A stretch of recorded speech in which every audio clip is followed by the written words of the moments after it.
اعوذ باللہ من الشیطان الرجیم، بسم اللہ الرحمن الرحیم۔ پیارے دوستو، السلام علیکم ورحمۃ اللہ وبرکاتہ۔ کہتے ہیں کہ غزوہ خیبر کے موقع پر اسود راعی نام کا ایک شخص تھا۔ یہ ایک حبشی غلام تھا جو یہودیوں کے مویشی چرایا کرتا تھا۔ صحرا سے اس قدر مانوس تھا کہ اپنے وقت کا اکثر حصہ وہیں گزارتا تھا۔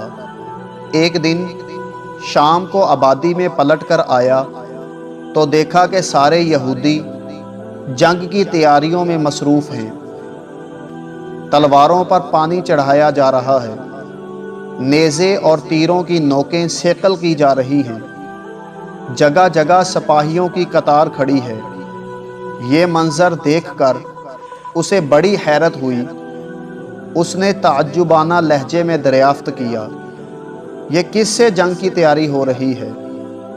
یہود نے جواب دیا، کیا تمہیں نہیں معلوم کہ عرب کے نخلستان میں ایک شخص پیدا ہوا ہے جو نبوت کا مدعی ہے؟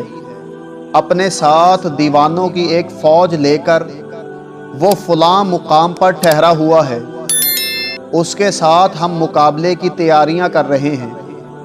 امروز فردہ میں اس کی فوجیں ہمارے قلعہ کی فصیل تک پہنچنے والی ہیں۔ یہ جواب سن کر چرواہے کے لاشعور میں اچانک جستجوئے شوق کا ایک چراغ جل اٹھا اور وہ حقیقت سے قریب ہو کر سوچنے لگا، بلا وجہ کوئی دیوانہ نہیں ہوتا، وہ بھی دیوانوں کی ایک فوج جو جان دینے کے لیے ساتھ آئی ہے۔ یہ بادائے قریب کی متوالی نہیں معلوم ہوتی، یہ کشش صرف جمال حق کی ہے۔ ہو نہ ہو انہوں نے سچائی کا بے نقاب چہرہ دیکھ لیا ہے۔ یہ سوچتے سوچتے دفعتاً اس کے منہ سے ایک چیخ نکلی، یقیناً وہ ایک سچا پیغمبر ہے۔ یہ کہتے ہوئے اٹھا اور بکریوں کو ساتھ لیے ہوئے بے خودی کے عالم میں ایک طرف چل پڑا۔ بالآخر وہ سراغ لگاتے لگاتے مدنی سرکار کے لشکر تک پہنچ گیا۔ حضور کی بارگاہ میں حاضر ہو کر اس نے پہلا سوال یہ کیا، آپ کس بات کی دعوت دیتے ہیں؟ رسول اللہ صلی اللہ تعالی علیہ وآلہ وسلم نے اس کے دل کشور کا دروازہ کھولتے ہوئے جواب دیا، اس بات کی کہ اللہ وحدہ لا شریک ہے۔ اس نے اپنے بندوں کی ہدایت کے لیے نبیوں اور رسولوں کا ایک طویل سلسلہ دنیا میں قائم فرمایا، جس کی آخری کڑی میں ہوں۔ اس نے پھر دریافت کیا، اگر میں خدائے ذوالجلال پر ایمان لاؤں اور آپ کی نبوت کا اقرار کر لوں تو اس کا صلہ کیا ملے گا؟ فرمایا، عالم آخرت کی دائمی آسائش۔ پھر اس نے جذبہ شوق میں بے قابو ہو کر تیسرا سوال کیا، یا رسول اللہ، میں حبشی نژاد ہوں، میرے جسم کا رنگ سیاہ ہے، میرا چہرہ نہایت بد شکل ہے، میں ایک صحرا نورد چرواہا ہوں، میرے بدن سے پسینے کی بدبو نکلتی ہے۔ اگر میں بھی آپ کے دیوانوں کی فوج میں شامل ہو کر راہ خدا میں قتل کر دیا جاؤں تو کیا مجھے بھی جنت میں داخلے کی اجازت مل سکے گی؟ رسول اللہ صلی اللہ تعالی علیہ وآلہ وسلم نے فرمایا، ضرور ملے گی۔ یہ سنتے ہی وہ بے خود ہو گیا اور اسی عالم میں کلمہ پڑھ کر مشرف با اسلام ہوا۔ اس کے بعد حضور سے اس نے بکریوں کی بابت دریافت کیا۔ ارشاد فرمایا، دوسرے کی چیز ہمارے لیے حلال نہیں، انہیں قلعہ کی طرف لے جاؤ اور کنکر مار کر ہنکا دو، یہ سب اپنے مالک کے پاس چلی جائیں گی۔ چنانچہ اس نے ایسا ہی کیا، لیکن ولولہ شہادت کے ہیجان سے اسے ایک لمحہ قرار نہیں تھا، فوراً الٹے پاؤں واپس لوٹ آیا اور مجاہدین اسلام کی صفوں میں شامل ہو گیا۔ واقعات کے راوی بیان کرتے ہیں کہ دوسرے دن جب میدان جنگ میں سپاہیوں کی قطار کھڑی ہوئی تو جذبہ شوق کا اضطراب اس کے سیاہ چہرے سے شبنم کے سفید قطروں کی طرح ٹپک رہا تھا۔ طبلِ جنگ بجتے ہی اس کے ضبط و شکیب کا بند ٹوٹ گیا اور وہ ایک بے تاب دیوانے کی طرح دشمنوں کی یلغار میں کود پڑا۔ اس کے سیاہ ہاتھوں میں چمکتی ہوئی تلوار کا منظر ایسا دلکشا معلوم ہوتا تھا جیسے کالی گھٹاؤں میں بجلی تڑپ رہی ہو۔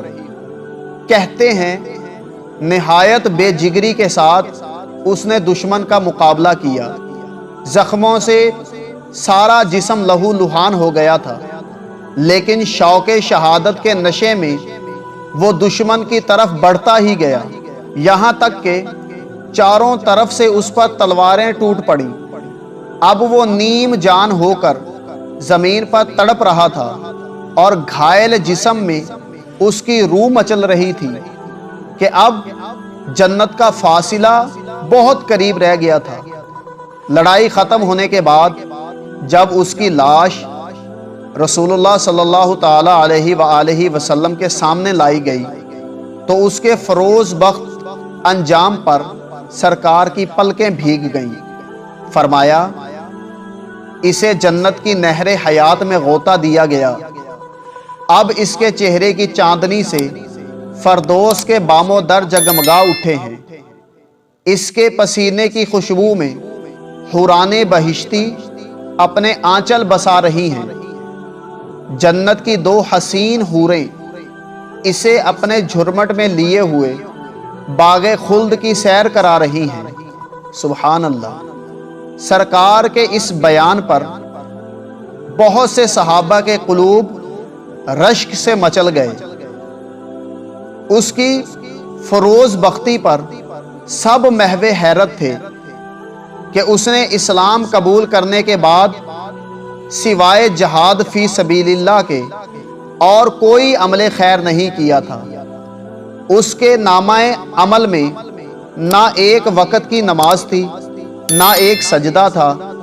سفید و شفاف کفن کی طرح زندگی کا سادہ ورق لیے ہوئے گیا اور بڑے بڑے زاہدان شب زندہ دار کو اپنے پیچھے چھوڑ گیا۔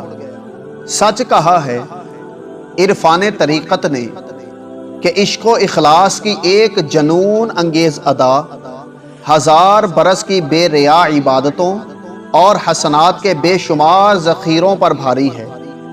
یہی وہ سکہ رائج الوقت ہے جس میں آج تک کہیں بھی کھوٹ نہیں نکلا اور کسی عالم میں بھی اس کے نرخ کی سطح نیچے نہیں اتری۔ جذب عشق کی ایک ہی جست نے عالم سفل کے خاک زادوں کو بام عرش تک پہنچا دیا، اور محبت ہی کا گداز تھا جس نے کیسر و کسریٰ کے ایوانوں پر اپنی شوکتوں کے پرچم اڑوائے اور روئے زمین کی بڑی سے بڑی عظمت کو اپنے قدموں کے نیچے روند ڈالا۔